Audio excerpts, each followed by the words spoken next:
Hello everyone, this is your friend from Naruto Audio Fanfics, and we are back once again with a brand new fanfic.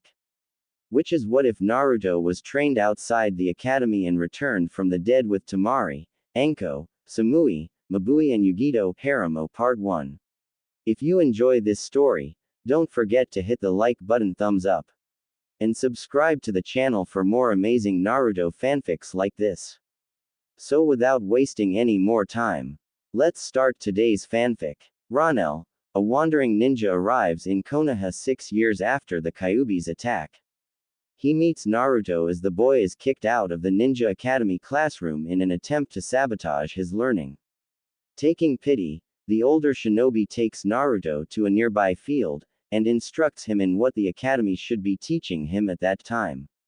Sarutobi is watching through his viewing orb, and decides to try to convince the wanderer to take Naruto on as an apprentice. Ronel agrees, and takes the young boy with him on his travels, teaching him to become a shinobi worthy of being called Hokage. Prologue. It started out as another normal day for Konoha's pariah, Naruto Uzumaki. He had woken up early, eaten a cup of ramen, and rushed to the Ninja Academy to start learning. As he left, a shadowy figure flitted after him, staying up on the rooftops. Despite the young boy not knowing this figure was there, this too was a normal part of his life. Halfway to the academy, Naruto spots a group of children abusing a small fox. Hey, stop that right now! The would-be ninja rushed over and slammed into the much larger boy who was kicking the fox. Sadly, his heroic effort failed, as the older boy didn't even flinch when Naruto's small frame hit him. Naruto bounced away, landing on his rear. The group of children took advantage of this, and surrounded him before he could get back up. The bully he had run into grabbed his arms and picked the 6-year-old boy up into the air. Okay, we'll stop, and pick on you. Mama says you're bad, so we'll be good guys for hurting you. With those malicious words, he tossed Naruto to one of his friends, who pinned the young boy's arms to his sides while holding him up. The first bully followed after Naruto, and slammed his fist into the younger boy's stomach. He pulled his hand back and did it again, grinning. One of the other children joined in, and that started a cascade. Soon, all of the children were hitting Naruto in the stomach, as well as in the sides and in the face. After several minutes of this pounding, the boy holding Naruto got anxious. Hey, I wanna hit him too, he whined. Another of the boys nodded and took Naruto, holding the poor boy upside down for a change of pace. This proved to be an unfortunate decision. Naruto's foot slammed into the boy's chin, making him bite his tongue and causing it to bleed. The boy dropped Naruto in shock, and the young boy managed to scramble away. He stuck his tongue out at the group of bullies, who were freaking out and trying to clean up the blood from their friend's mouth. The first bully saw this, and screamed at the group to get Naruto back. The boy took off, easily outdistancing the older boys. Sadly, he ran into another person, this time on accident. This person turned around, blinking in shock. He looked around for whoever had run into him, and finally looked down. He grabbed the back of Naruto's shirt and pulled the boy to his feet. There he is. Naruto squeaked when he heard this, and dove between the stranger's legs and took off. The older figure shrugged in confusion. Strange kids these days. He looked back around to where Naruto had come from, and blinked again when he saw a group of 4 boys running towards him. He put 2 and 2 together and sighed. When the first of the boys reached him, he reached out and rapped him on the head, stunning the bully. He did this to each of them when they got in range. 4 on 1. That isn't fair. The older man snorted and walked away. Naruto had paused at the corner, and saw the older person stopping his pursuers. He grinned in relief when they dropped to the ground and started crying for their mothers, then hurried on to the academy. All of this had not been normal for Naruto Uzumaki. What followed was all too familiar to the boy. You're late, Uzumaki. Don't bother coming to class if you can't make it on time. Get out. Those words chased the pariah out of the classroom. In tears, He went to the swing and sat down on it. It's not my fault I was late. Those bullies were picking on the animal. I couldn't let them get away with that. He kept crying until he felt someone sit down on the swing next to him. Wiping his eyes on his sleeve, he looked over. The person had his eyes closed, but Naruto recognized him. It was the stranger from earlier who had stopped the bullies from chasing him. While Naruto was studying the person's face, the person spoke. So, you going to explain why those boys were chasing you earlier? I'd feel really bad if you stole something from. Naruto cut him off. I didn't steal nothing. They were being mean to the fox and I told them to stop. Naruto crossed his arms and puffed indignantly, completely forgetting his tears. The other person laughed. Good to hear that. So, what are you doing out here and not in class? Without opening his eyes, the person pointed back towards Naruto's classroom. The younger boy felt his lip quivering as he was reminded of his punishment. I was late so. The teacher kicked me out. Naruto began crying again, which panicked the older person. He got off his swing and knelt down in front of Naruto, placing his hands on the boy's shoulders and shaking him. Hey common kiddo, stop crying. How about the person cast around desperately. Crying children were not something he was used to dealing with, and it showed. His next words would end up changing Naruto's entire life. I know. How about I teach you whatever it was you would be learning in that classroom? At his words, Naruto looked up, using the feared puppy dog eyes on the person. Really? At the teen's nod, Naruto flung himself off the swing seat and onto the startled person. He pulled his face from the older boy's shoulder to speak. By the way, my name's Uzumaki Naruto, not Kiddo. And I'm going to be the next Hokage. His words were met with a wide grin. Well then Uzumaki Naruto, next Hokage, I am Rei Ranel. And I'm a wandering ninja. The now named Ranel reached up and rubbed the back of his head. He stood up, Naruto hanging from around his neck. Say Naruto, how old are you? 4 or 5? He was curious, because the boy was rather small and light. Needless to say, he was shocked when he heard the boy's answer. Shocked, and just a little angry. Nah, I'm 6. Ranel grimaced. The only reason a 6-year-old would be this small was malnutrition. Deciding not to push things right now, Ranel began walking around, causing Naruto to giggle.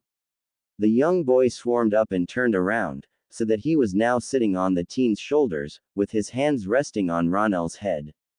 After Ranel checked to make sure the boy was secure, he asked a simple question. Hey, do you know somewhere that I can teach ya without it becoming crowded?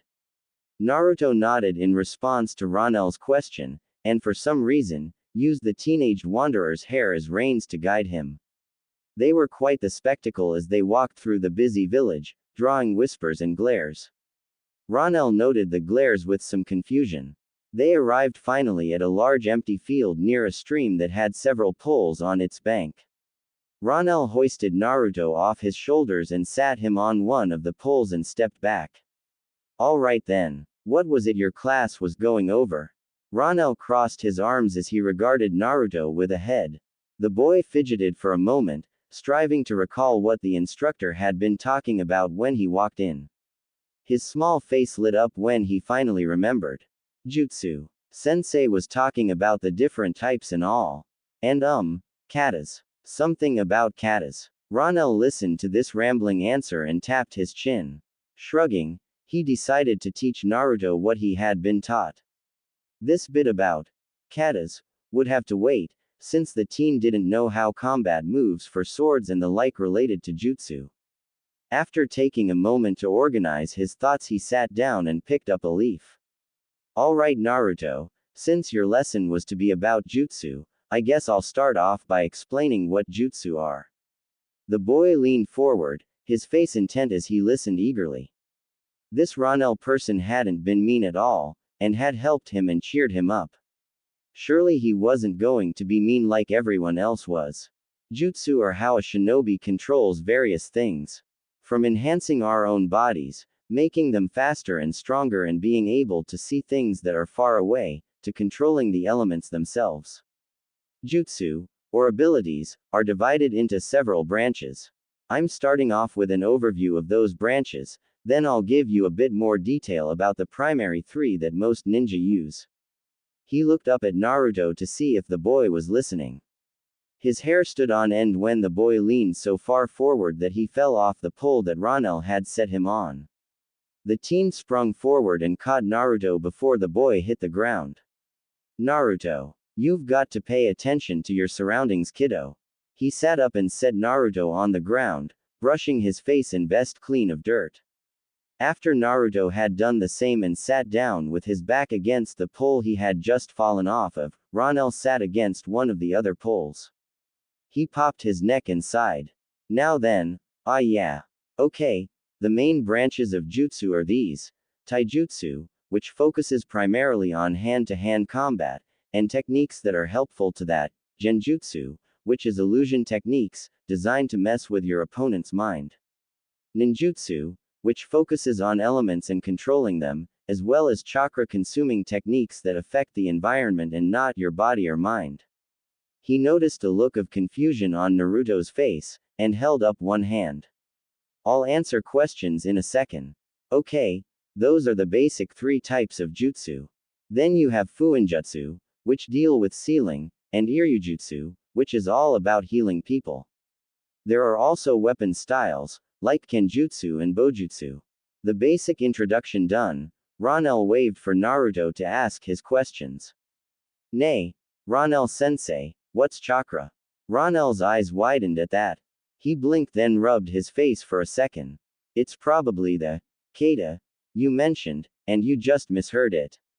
Chakra, to answer your question, is energy. This energy is used for most jutsu, no matter what type. Chakra is made up of a person's mental and physical energies. Thus, someone who has trained his mind or his body has more than someone who hasn't. And someone who has trained both has more chakra to use than someone who has trained only one. As a rule, the more chakra you have, the stronger abilities you can use. He grinned at Naruto's look of understanding. Okay, now I'm going to go a bit more into detail about the basic three jutsu types of nin, tai, and genjutsu. First up is ninjutsu. He held up the leaf in his hand. Ninjutsu is divided into two main categories. First would be non-elemental ninjutsu, like this. He made the leaf float up on a pad of pure chakra. The second is the branch of shoshijutsu, or elemental abilities. He focused his concentration for a moment, and the leaf split down the middle. Naruto had his eyes locked onto the leaf, his mouth hanging open. Cool, Ronel-sensei. How'd you do that? Ronel chuckled at the pleading pout that Naruto adopted. Wind chakra. It's my main affinity, and I'm quite good at it. That was a basic wind chakra exercise, and all I did was make a miniature blade of wind. But enough of that for right now, you'll probably go more in depth in class. Ronel discarded the halves of the leaf and stood up. Naruto stood up right after him, and followed the teen to a tree. He watched as Ronel placed his knuckles against the tree. Next up is the intro to taijutsu. This is hand-to-hand, physical strength. He pulled back and punched the tree, causing cracks in its bark to appear up and down the length. Then, the teen winked at Naruto, before punching the tree again. There was a loud crack in the air, before the tree fell sideways to the ground. Naruto was still wide-eyed. That was applying chakra to my fist. There's supposedly a woman named Tsunade who could completely destroy a tree like this with a single punch, but I don't have near that much chakra control. Taijutsu is about that, enhancing your physical abilities, whether through a jutsu like that, through chakra enhancement like my punch, or through learning a martial arts style such as capoeira. Now, there is one final branch of the basic three, genjutsu. Ready to see that? At Naruto's eager nod, Ronel turned to him and looked him straight in the eye. The teen ran through a short chain of hand seals, his hands flashing faster than Naruto could track. When he finished, he muttered a short phrase softly, then grinned. Okay, try leaving this place. Naruto blinked in confusion. Why would Ronel tell him to leave? The 6-year-old shrugged and turned and walked back to the academy. At least, he thought he did. For some reason, he ended up next to Ronel again. Naruto blinked and turned, and ran towards the river. He leapt over it and began running in a random direction, only to bounce off of someone's back. Gee Naruto, keep running into me like that, I'll think you're trying to hurt me. Ronel laughed. The younger boy was obviously fooled by the jutsu he had used. After watching Naruto run around like a headless chicken for several more minutes, Ronel grabbed his shoulder and dispelled the technique. Relax Naruto. That was a simple genjutsu, one that makes the victim run around in circles no matter how hard they try not to. The boy shot him a dirty look, making Ronel laugh harder. Okay. You suck at genjutsu. But relax, as an added bonus, I'll teach ya something. Ronel could swear that at that statement Naruto's ears literally perked up. The boy adopted such a pathetically eager expression that Ronel felt slightly embarrassed. Please Ronel-sensei. There it was again, that blasted puppy dog eye jutsu. Ronel swore to himself that only young girls and actual animals could pull it off better than the boy in front of him. I already said I would. Alright, listen up. The boy snapped to attention in front of Ronel.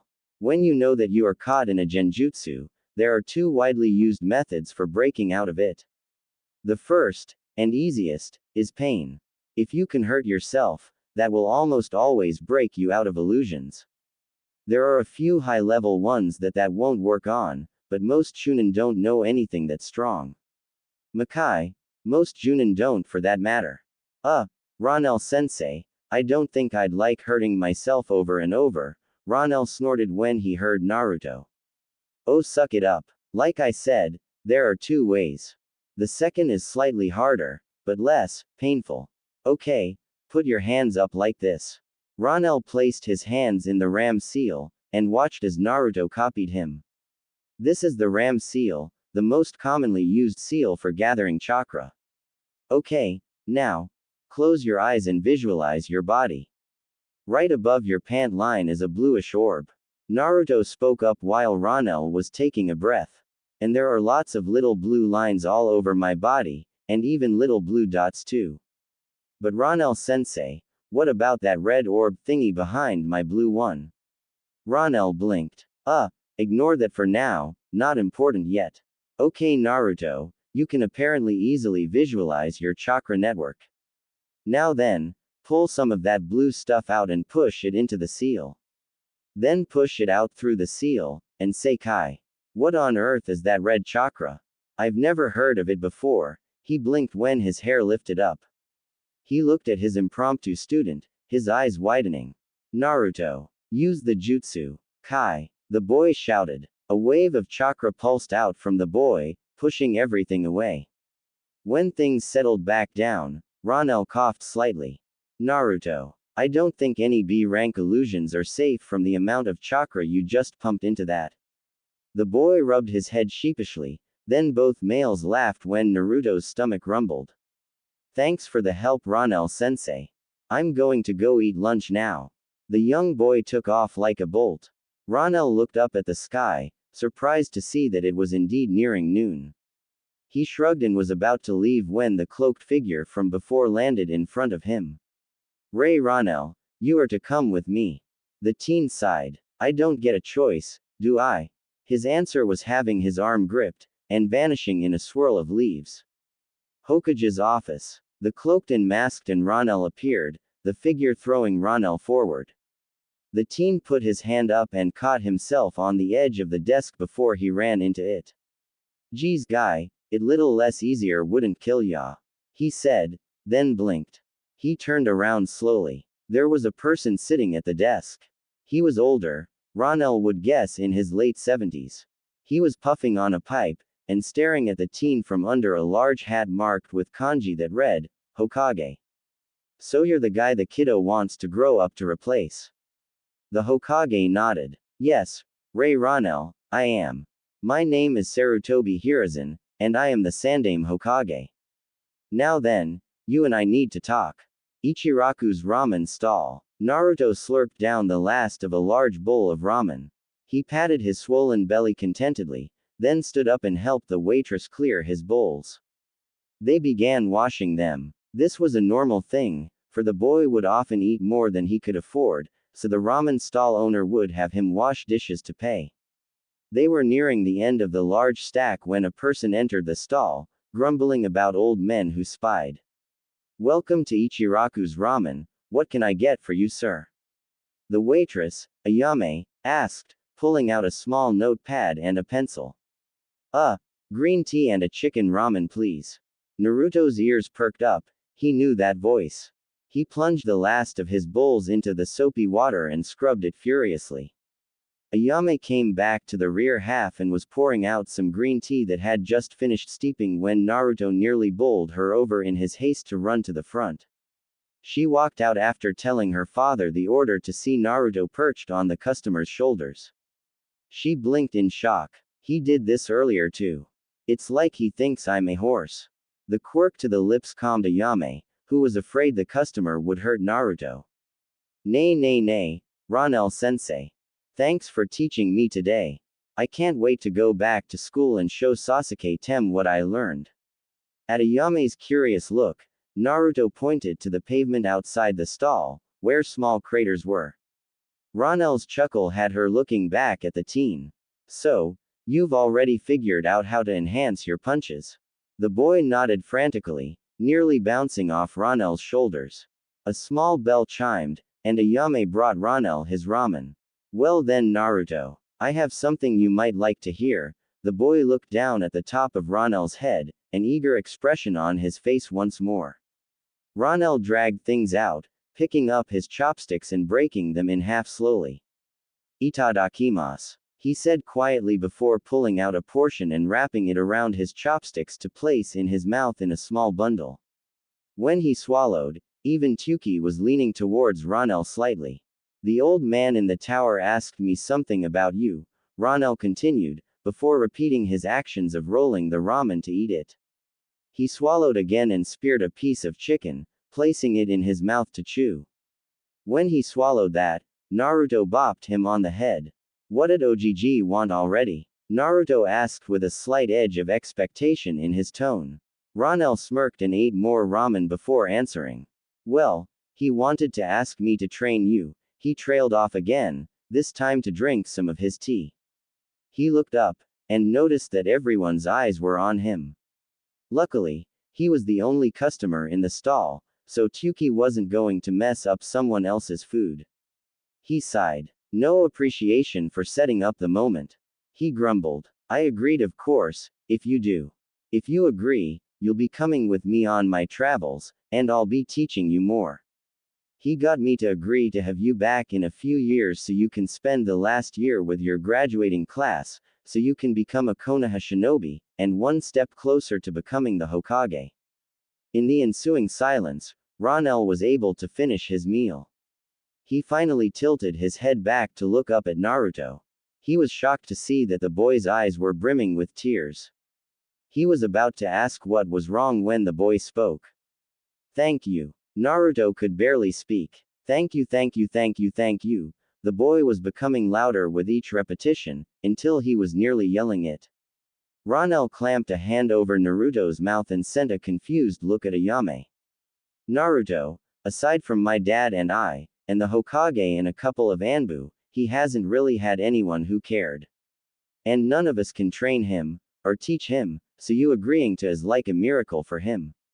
Ranel blinked. He tilted his head. Does it have to do with a certain furry person? He thought, his mind flicking back to the conversation with the Hokage he had had. At Ayame's nod, he growled. Just because, this time, it was Ranel who had a hand clamped over his mouth.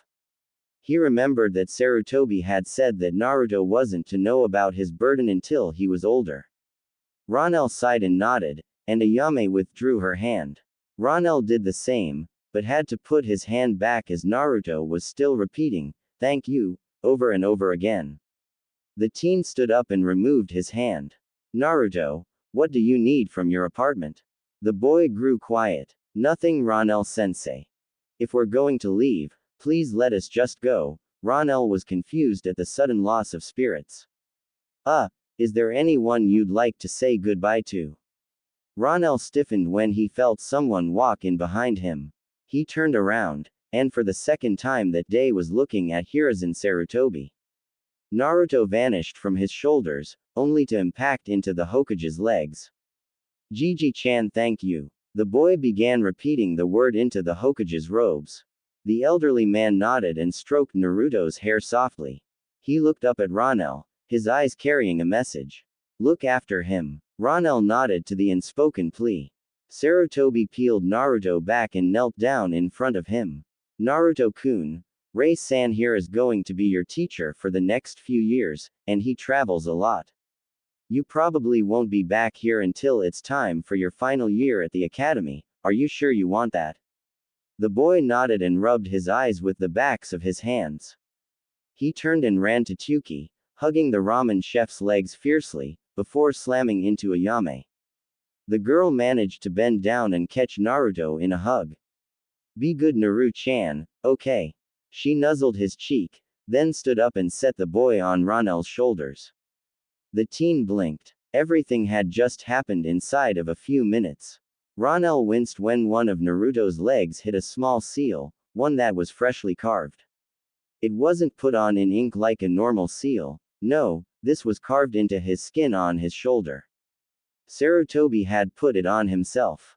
In the center was Naruto's name, and around it was an array. Sarutobi wasn't a fool to go about randomly entrusting Naruto to anyone, no matter how nice. This seal would compel Ronel to protect Naruto above himself, even to the point of sacrificing his own life for Naruto. Ronel sighed and looked at Sarutobi, who merely tilted his head in a challenge. Ronel backed down, knowing he was no match for the Hokage. All right, Naruto, I hope you're ready, because I'm leaving. The boy nodded from his perch. Ronel sighed again. Well then, Hokage-sama, Waitress-chan, Chef-san, see you guys in a few years. Ronel turned and headed towards the gates, knowing that if he stayed, or more accurately, that if Naruto stayed, it would be harder for them to let them go. At the gates, Ronel paused. Remember, Naruto, this isn't a permanent goodbye. We'll be back in a few years. The boy's reply was to bury his face in Ronel's hair, crying. Ronel fought back a sob of his own, cursing his emphatic tendencies, then took off. Naruto wouldn't be seen by the villagers again for several years, and when he would be a totally altered person. Two figures stared at the break in the treeline before them. One was tall, easily near 7 feet tall. The other was around a foot and a half shorter. Both wore covering clothes, the shorter wearing a long coat with a hood that was pulled up, the other wearing a stark white trench coat with a black low-brimmed hat. The shorter one's head twitched slightly as he thought about what lay beyond the trees. Ni-san, we're really back here, aren't we? The shorter of the duo spoke quietly. The hat on the taller shifted as he looked over at the younger one. He opened his mouth to say that they didn't have to return, but as soon as he finished speaking, his shoulder flared in pain. He subsided with a small scowl as he rubbed the spot under his trench coat. He pulled the brim of his hat down further and sighed. Yao Tudo, you're home. At those words, the younger one looked up nervously. Is Aniki leaving me? The shorter figure was now worried. His fears were assuaged when then other continued speaking. And I guess we'll have to find some place big enough for the both of us. Right. The trench coat clad one had caught the worry emanating from his companion and knew what it was about. Still, he knew that for worrying his traveling partner, he would be in a bit of trouble.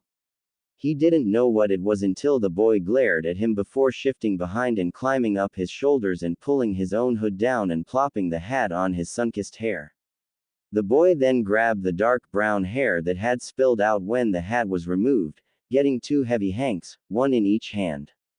These he used as reins to guide the other towards the gate.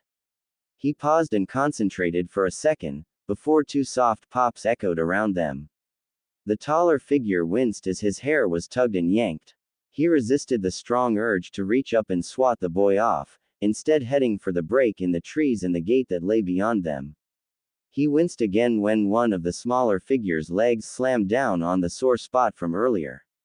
He repressed another groan, knowing that what had caused the pain would be dealt with soon enough. At the gates, two men stood half asleep, leaning against the metal-sheathed wood. One had a senbon rolling back and forth between his lips as he chewed on it. He sent a scowl at the other person, the reason he was back on gate guard duty. Kotetsu sighed when Izumo snored lightly, showing that he was more than half asleep. Nothing ever friggin' happens at the gates. Everyone who wants to cause trouble avoids them and gets detected breaking in. The senbon chewing man ranted on in this vein for several minutes, before he noticed that someone, no, two people, were approaching. The reason the Chunin had been confused was that one of the people was sitting on the shoulders of the other. Kotetsu smacked Izumo awake as the two travelers arrived at the gate. The lower, taller figure raised one hand, showing a small piece of paper with the Hokage's permit seal on it. Kotetsu blinked and looked at Izumo, who took the paper and checked it with a few techniques. Finally, he nodded and handed the paper back. It's legit. They can enter. Welcome to Konoha travelers. The eternal Chunin gate guards turned and pushed the gates open enough for the figures to enter. After the two had entered, the guards pulled the doors shut. Izumo immediately leaned back against the door, settling down to return to sleep now that the momentary excitement had passed. Kotetsu rolled his eyes and went back to scanning the forest trail. Izumo's nap was interrupted when something small poked his leg.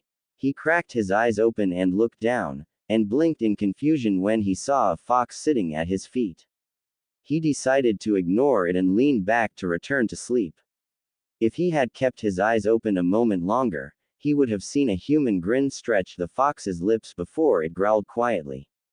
There was a loud report. Kotetsu leapt to his feet, senbon gripped between his fingers as he looked around in shock. Izumo, what on earth happened? Did you hear that explosion? There was a snarl to his side, causing the senbon chewing Chunin to look at his partner. His eyes widened comically when he saw that Izumo was covered in Haruno pink paint, with some dripping down from his nose to stain his vest. The unpainted Chunin did a double take, then began laughing. Ha ha ha, looks like Naruto's back. Bet he was the one riding the other's shoulders. But who was that guy? Kotetsu kept laughing, knowing the only person who would be brazen enough to prank a Chunin. There was a small chirp at his ear, causing the man to nearly swallow his senbon in startlement. He looked to his shoulder, and grimaced. A small jay was sitting there, with a definitely unjayish smirk stretching its beak. The Chunin barely had time to close his eyes and lips before the bird exploded, covering his face, hair, and torso in bright sky blue paint. Izumo reached up and wiped paint off his face. He opened his eyes and blinked the paint out of them, glad that Naruto had used non-irritating paint. He looked over at the senbon chewer, and doubled over laughing when he saw a blue stick sticking out from blue lips. Oh yeah, definitely Naruto's work. Things just got interesting again. By the way Kotetsu, you owe me 50 ryo. You lost. He pranked us first out of everyone. Kotetsu reached up and flicked the senbon out of his mouth, and wiped the excess paint off his face. He scowled and pulled out his money purse, and forked over the money. Then he slipped his pouch away, and placed another senbon into his mouth. The two men leaned back against the gate, now more alert due to the boy's prank. Wonder if he does that on purpose. Oh man Naruto, we've missed ya. Kotetsu resumed watching the trail, with his partner actually awake. Office of the Sandaime Hokage. Sarutobi Hiruzen looked back and forth between the two people standing in front of him.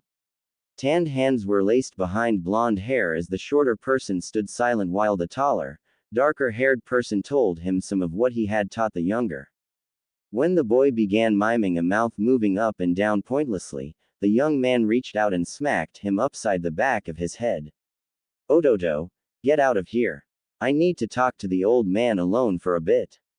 I know you're eager to go visit the Ichirakus, so go. The boy jumped up and down in place before rushing out. The two men sighed and grinned almost simultaneously. Then the younger man looked at the older man. All right, now that the brat's gone, we need to talk about this. He reached up and pulled down his trench coat and his shirt, revealing a seal inscribed on his neck. I brought Otudo back in time to rejoin with the last year of his age group, so it's time to pull this thing off. Sarutobi sighed and rubbed his head. He had known this would eventually come up, but Jiraiya had avoided all of his messengers. As it was, I'm sorry Ray-kun. The person who could remove it is missing in action. At best, I can alter it to where it only serves as a warning device in case Naruto is in danger. Ronel blinked and nearly slammed his palms down on the desk. He forcibly restrained himself. Will it have the distance clause? Seeing the Hokage's nugatory headshake, the younger man sighed deeply, then nodded. Fine, alter it. Then we'll talk about Ototo's skills, and a few other things that have come up that you need to be aware of. Sarutobi stood up and moved around his desk, opening up a small cabinet and pulling out a quill and some ink. He motioned for Ronel to continue speaking. The young man launched into the full story as Sarutobi set to work. With Naruto, Ichiraku's ramen shop. Naruto slipped into the shop quietly, a large grin on his face as he surveyed the menu they had on the wall. He paused in shock when he saw the largest size available. They named a size after me, and it's twice the size of the large. Yada. He shook his head, the goofy grin widening as he kept reading. He blinked again when he saw that they had also named a dish after him. He grinned and sat down at the small bar and waited for Ayame to take his order. As he waited, he slipped his hood further over his face, hiding his blonde hair and the whisker marks on his cheeks. Ayame came out of the back, hastily snatching a pencil out from behind her ear as she went to take the newest customer's order. I'll take 2 Uzumaki-sized Naruto specials please. Something about the customer's voice was familiar to Ayame, but she couldn't quite place it. However, she did know that this man had just ordered 60 ounces of ramen. Sir, you do know that an Uzumaki-sized bowl is 30 ounces, so 2 would be 60. Do you want me to bring one out in a take-home container? Naruto, hidden under his hood, shook his head. I'll eat it all, you know that. The waitress tilted her head confusedly. She didn't think she knew this person, but there was still that niggling sense of familiarity about his voice. Then she nearly fell over in shock when the person flipped his hood up to reveal sun-kissed hair, cerulean blue eyes shot with tints of red, and 6 streaks, 3 on each cheek. She stared for several moments, unbelieving. Then, without saying a word, she walked over to a calendar and checked something on it. She spun on her heel and walked into the back. Father, Naruto-kun's back. After this statement, 2 things happened. From the back there was a loud clatter. The other was that Ayame launched herself from where she was standing, wrapping Naruto into a tight hug, smashing his face against her chest. A tall, rotund man in chef's garb pushed aside the flap to check for himself what his daughter had said. When he saw the blonde Jinchuruki gasping for air from his daughter's grasp, he laughed aloud, a deep bellowing sound. Naruto let the man laugh happily for several minutes, but he had a problem. He knew that he didn't have the money to pay for his order, considering that Ronel kept all their money with him to prevent Naruto from spending it all on ramen. The boy scowled at this but accepted it. Now however, it hurt since he couldn't buy his ramen from the Ichirakus. A sudden grin split Naruto's cheeks as he came up with a solution. The sympathy card would work perfectly as both of the Ichirakus cared about him, and would let him get away with things that say others, say his adopted older brother, would not. He pouted, catching Ayame's attention as she watched her father laugh. Naruto-kun, what's wrong? The boy's lower lip quivered. Ronel Aniki wouldn't let me have ramen. The lie rolled off his tongue easily, probably because Ronel hadn't let him have ramen, or rather, wouldn't let him have the amount of ramen he wanted. Still, he didn't have to clarify, as Ichiraku immediately declared that as his first day back, this would be a celebration, and the boy wouldn't pay for his food. As Naruto cackled in his mind, he prepared an apology for what he had just gotten his brother into. Office of the Sandaime Hokage. Ronel sneezed just before feeling a cold shiver run down his spine. Sarutobi, who had finished modifying the seal and was stepping back, looked worried. Catching the look, Ronel took a guess. Relax, old man. I figure, Ruto was talking with someone about me. Probably made up something for the Ichirakus. Hiruzen watched him for a moment, then nodded, satisfied that nothing had gone wrong with the sealing. He walked back over to his desk and sat down, watching Ronel quietly. Finally, he steepled his fingers together and leaned forward. Ronel, there's one more thing I would like to speak to you about. At the man's inquisitive look, Sarutobi continued. I want you to join the forces of Konoha.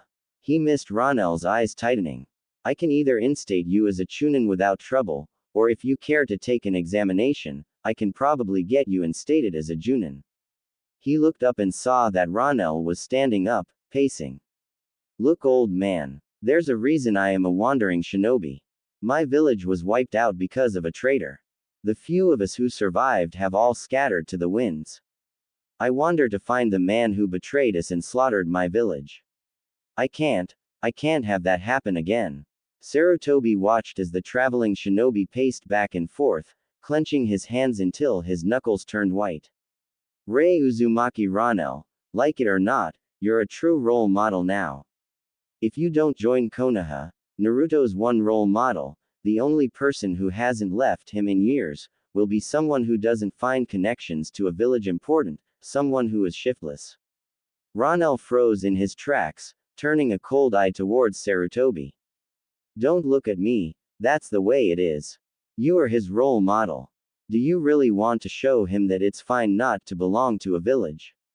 That, Ronel brought his hand up, cutting off the Sandaime's words. I'll do it.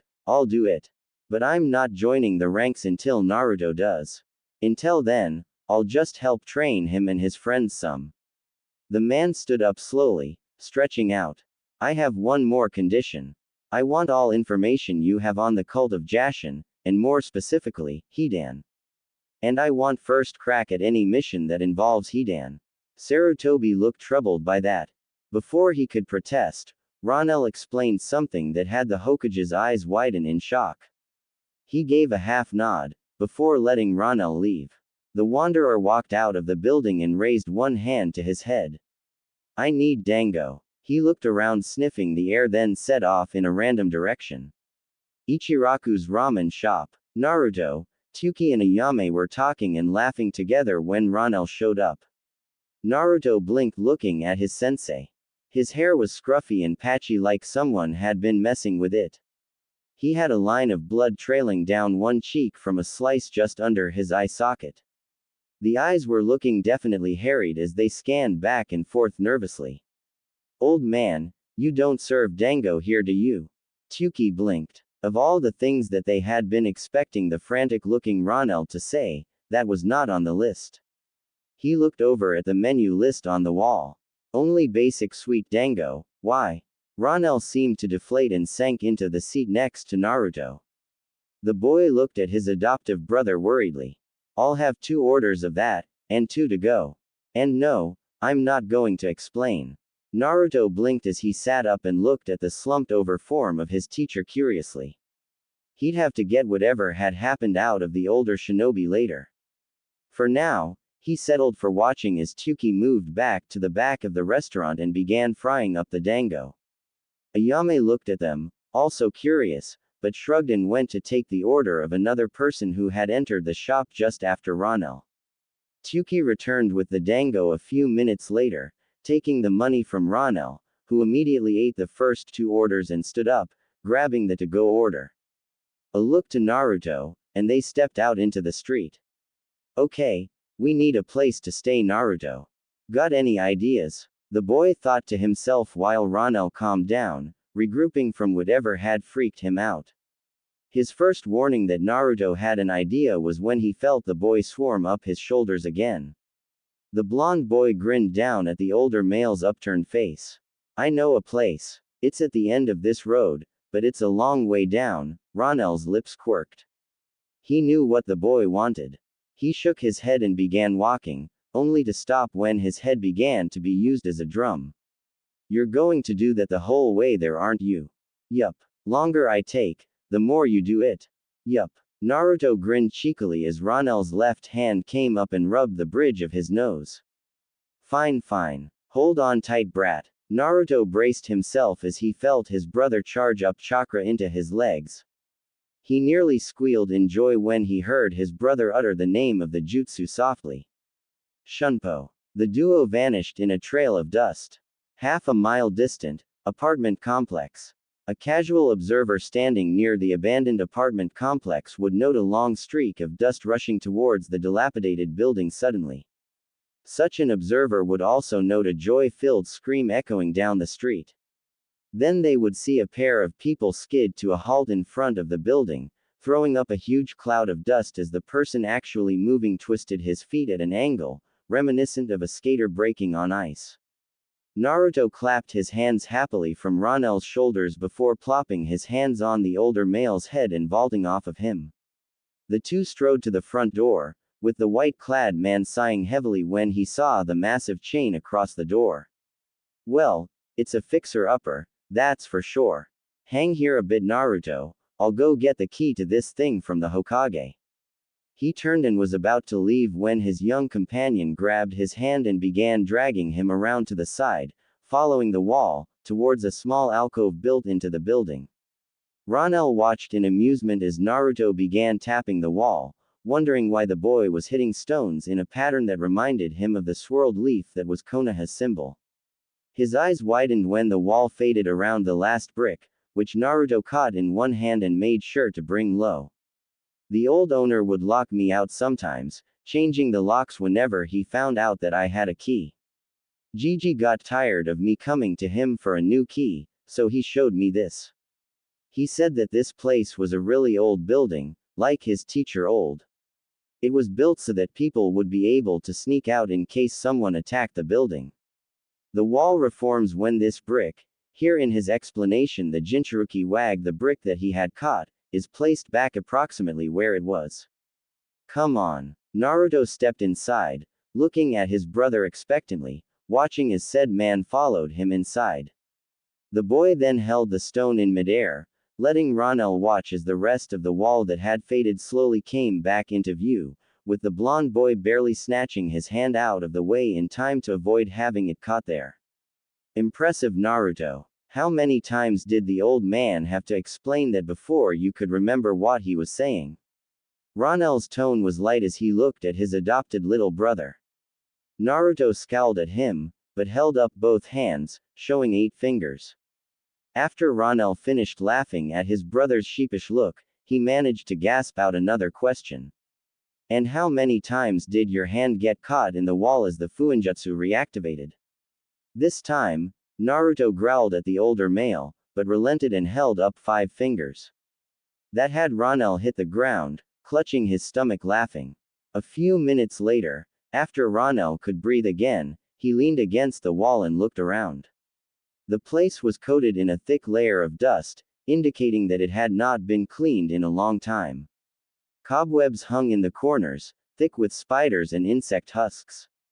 He sighed gently when he saw that the stairs leading upstairs were literally falling apart, with large stretches simply missing. He rubbed his brow as he fought off the impending headache. Ototo, you lived here. How many floors are there? The boy thought for a moment, tapping his chin. I think, there's this floor, and 3 floors up. And a really big basement. Why? Trying to figure out living accommodations. Let's see, that basement is going to be our training center. This can be our cooking and dining floor. I'll take top floor, and you can have the floor under it.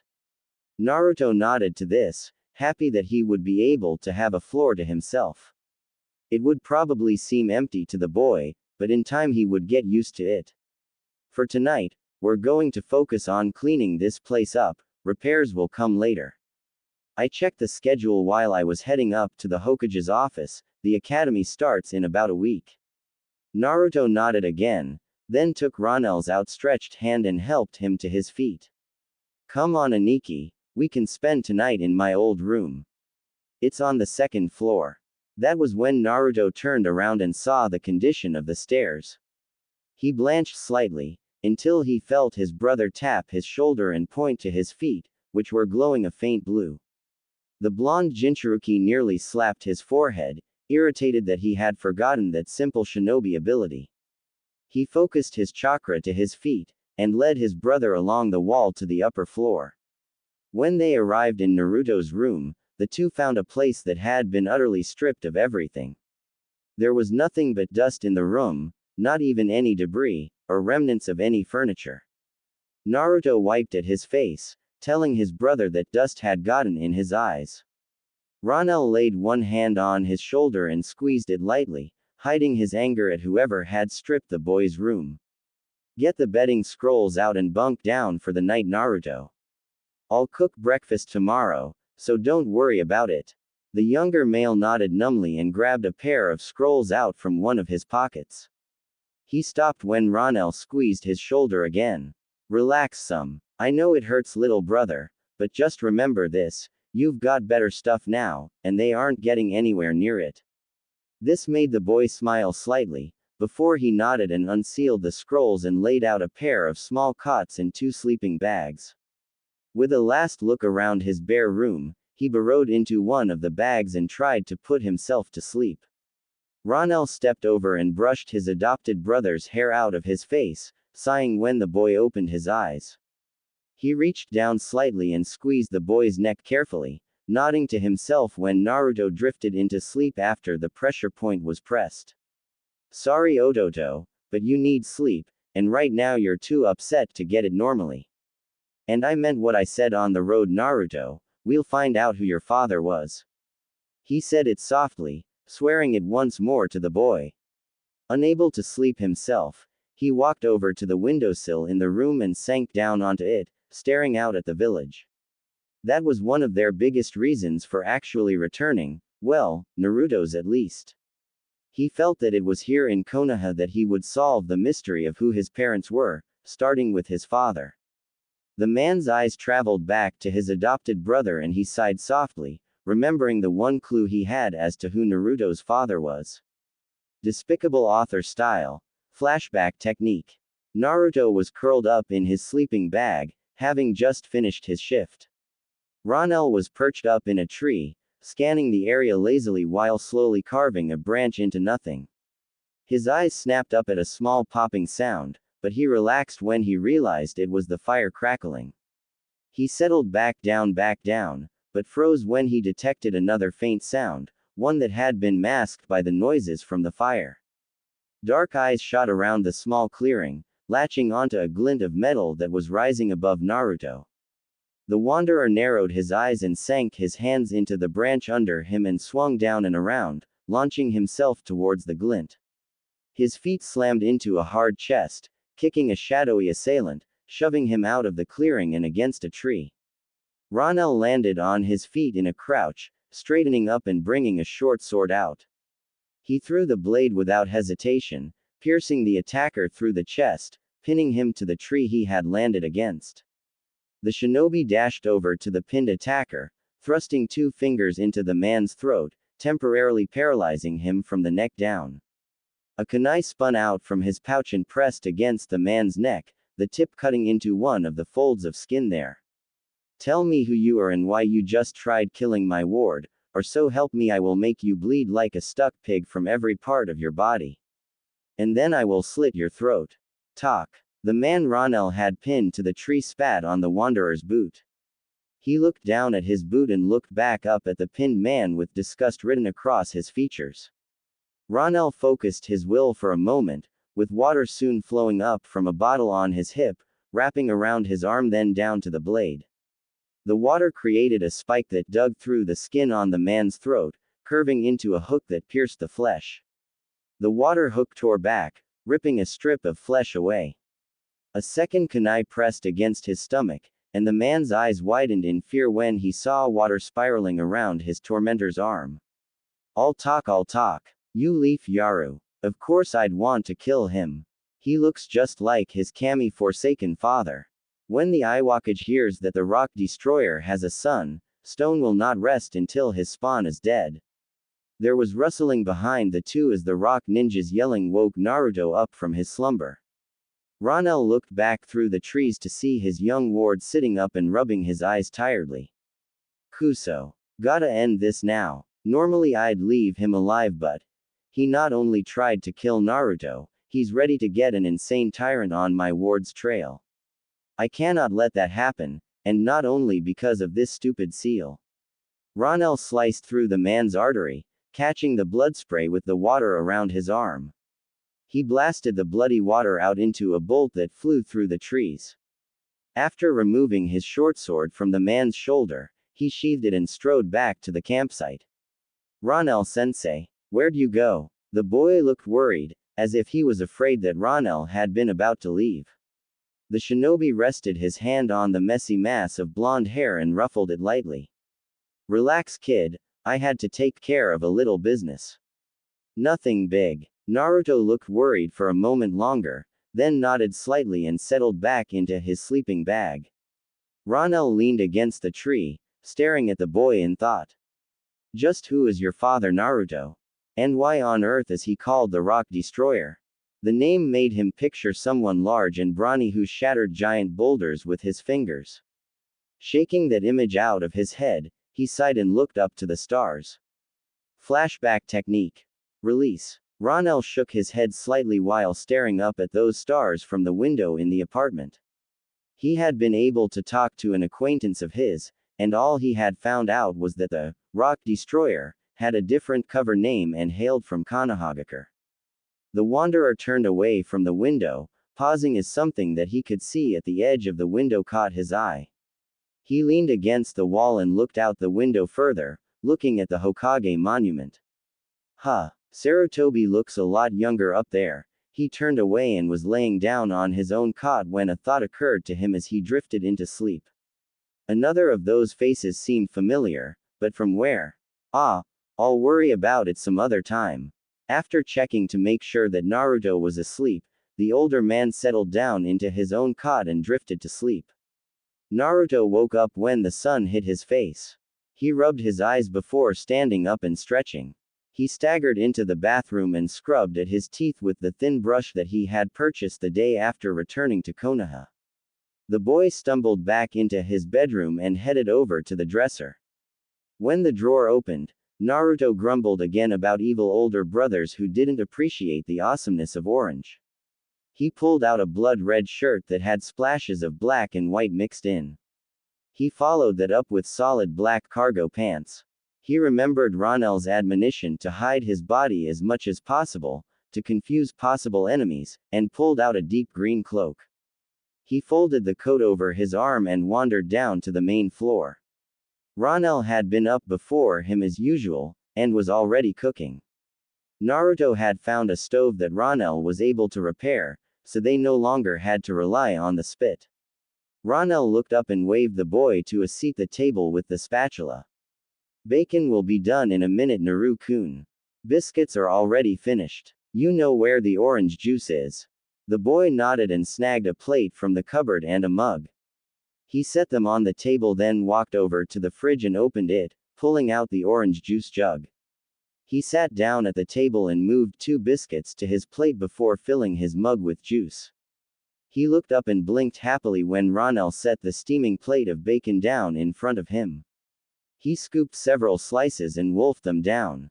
He crunched through them with a delirious expression on his face. The older shinobi settled in across from his adopted brother and opened up a bag of white powder. Naruto rolled his eyes. Really, Aniki, do you have to eat your bacon with powdered sugar? Ronel snorted and sprinkled the sugar onto his bacon. He picked up a strip and munched on it, giving a contented sigh. You're addicted to ramen, so you don't get to say anything at all about my eating habits.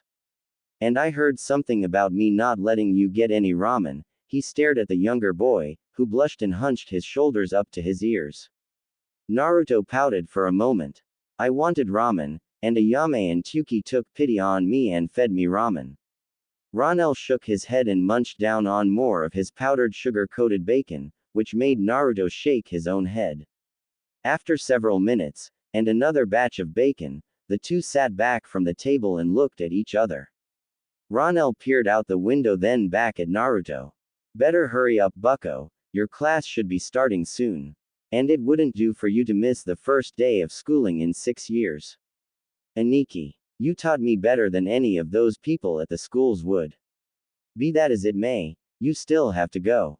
Now shoo, make sure to take your scrolls, but keep the fact that you know Fuinjutsu a secret. Keep them in the bottom of your pouches. Yes, Ronel Neeson. Naruto stood up and walked through the house, heading to his cabinet of supplies. He pulled out a few small scrolls out and tucked them into various pouches on a belt. He hung the belt on his waist, adjusting it so the pouches were at the small of his back. He placed several kunai and shuriken in the pouches above the seals, careful to keep them from cutting the seals on the scrolls. The boy reached into the back of the cabinet and pulled out a short staff with 2 iron bands, one on each end. He twirled it end over end, then set it against the wall cabinet door and pulled out a holster for it. He strapped the holster onto his back, then slid the staff into it. He sighed and walked back down to the main floor, where Ronel was leaning against the front door. He had a small pack resting on one palm as he sipped on a steaming cup of tea. Ramen. I figured you'd get hungry halfway through class. The boy blushed and took the box. Ronel stepped aside after opening the door. Naruto walked past his older brother, then froze. Ronel was turning towards the door when the small figure slammed into him, wrapping him in a tight hold. The young man rested his hand on Naruto's head. Relax, Otudo. You'll get to know them, and they'll get to know you. But Aniki, Ronel read the fear in his adopted brother's face. If they worry about you being the jailer of the single most powerful demon, then they aren't really worthy of being your friend. Besides, if you're worried they might dislike you because you hold another consciousness in you, make friends with the Aburame heir. They have hives living in them, so you holding one entity shouldn't bother him. He knelt down in front of the younger boy and tilted Naruto's chin so the boy was looking into his eyes. You'll do fine. I only suggest you avoid the Uchiha and the Hyuga. Both clans tend to be upright and pretentious. Be especially wary around the Uchiha, because his Kekkei Genkei, when he activates it, is incredibly annoying. The boy nodded and wiped his eyes. He drew in a shuddering breath and grinned at Ronel.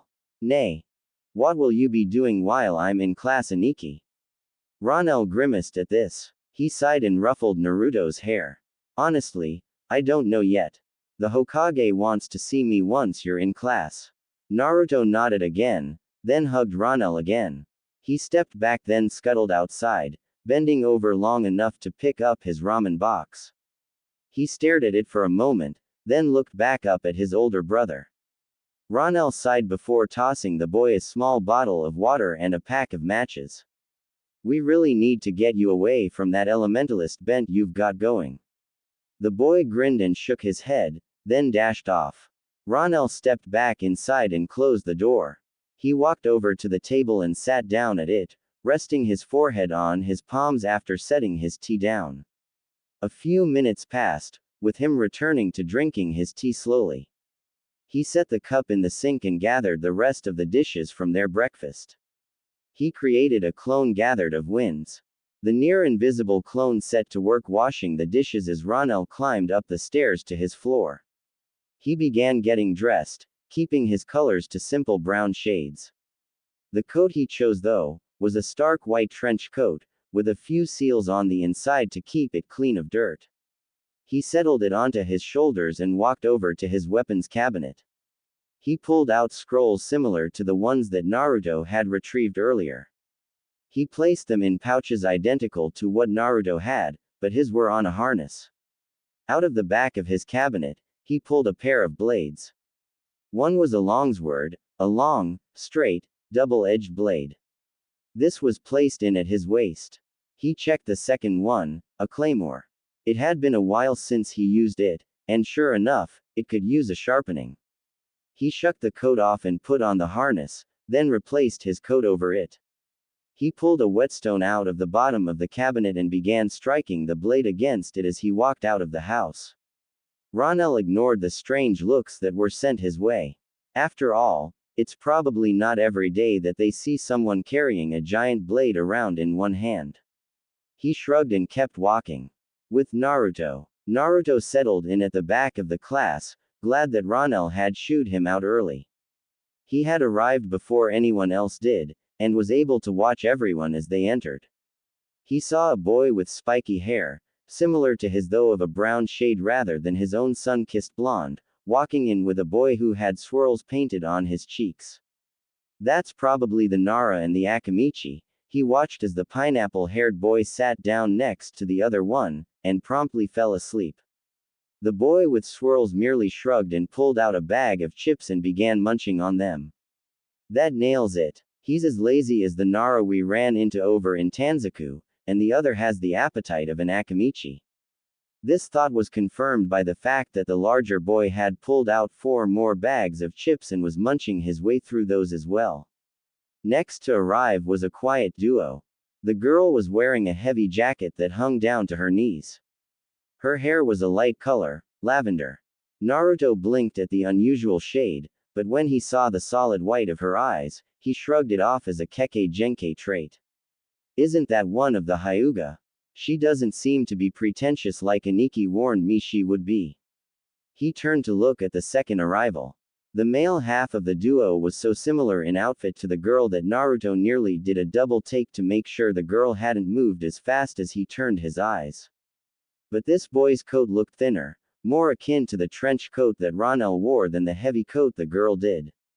He also had on a pair of round black glasses. Naruto could swear that there was a faint buzzing coming from the boy. He's got to be the Aburame. A small bug crawled out from the boy's high collar, confirming Naruto's hypothesis. The first 2 boys hadn't even registered Naruto's presence. These second 2 did though, the girl blinking and tilting her head slightly, then pulling her face down into her jacket. The Aburame though, sat down in a seat near him. Naruto his head as a trio of small beetles skittered to him. He grinned and laid his hand down, letting the insects crawl onto his skin. They roamed up one arm before running down the other and going back to the boy. The Aburame blinked and tilted his head in recognition to Naruto. Said boy's eyes returned to the door in time to see yet another coat-wearing boy enter the room. This boy's coat seemed to be more like a parka, a fur-lined one. Naruto's eyes widened when a small furry head popped out of the back of this boy's hood and barked. Inuzuka, the animal living pack. He grinned, hoping that he would be able to get along with this boy as well.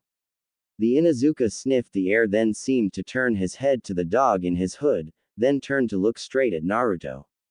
The boy seemed confused, then shrugged and waved to Naruto before sitting down by the Nara and Akamichi. The next person to enter set Naruto's hair on end. Cold, I am better than you, stare, hair that looks like a mallard's rear, onyx-shaded eyes, blue shirt with a fan, that has got to be the Uchiha. And unlike the Hyuga girl, I don't think this guy will be proving Ni-san wrong.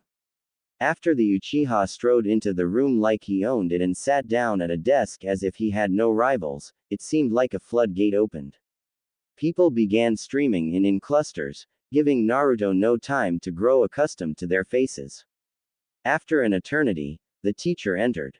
He had spiky hair as well, of the same shade as the Nara's. Both had the same style of pineapple spiked hair, though there the resemblance ended. The teacher had a large cross-shaped scar running across his face, with his nose being covered by it. He sat down at his desk and looked over the notes for the day when there was a loud clatter outside the room. Everyone but the Nara and the Uchiha looked up, and while most sighed and returned to what they had been doing, Naruto kept his eyes on the doorway. He was rewarded with the sight of 2 girls, one blonde, and the other pink, a hair shade that truly made Naruto look twice, trying to enter the room simultaneously. For some reason, the door that had let groups of 4 in with no trouble, was not large enough for the 2 of them. This was probably due to the fact that they truly were trying to enter at the same time, not giving the other even the shortest of leads that would have let them in with ease. Finally the doorframe creaked and bent, sending the 2 girls to the floor in an ungainly heap. As they struggled to write themselves, Naruto's thoughts registered them. Blonde hair in this village has to be a Yamanaka. Other than me, they're the only people I remember having a shade this light in hair tones. But who on earth is the Pinkett? Naruto decided to listen, in case he learned what he was interested in. The two walked over to the Uchiha, then began an argument. Out of the way, Ino pig, I was here first. Naruto sat back. Well, her first name is Ino. Wow, they are uninventive in this village. Sheesh, her dad's name is Inoichi. Which means, number 1 Ino, or, Ino 1. Conceded much blondie. Not a chance billboard brow. I got here first, I get to sit next to Sasuke-kun. And the Uchiha's first name is Sasuke. Crow. Sorry, tribute to the name. I get to piggy. Nah, a Sakura, I do. Sakura. Cherry blossom, and she has pink hair, wow. Just, wow. Ronel Neeson would be having a field day with this group. Several eyebrows around the room began twitching as the argument between the two shrill girls continued. And then he'd have a field day with them, and exhaust these wannabe kunoichi. Sheesh. Would I have turned out like that if Aniki hadn't rescued me?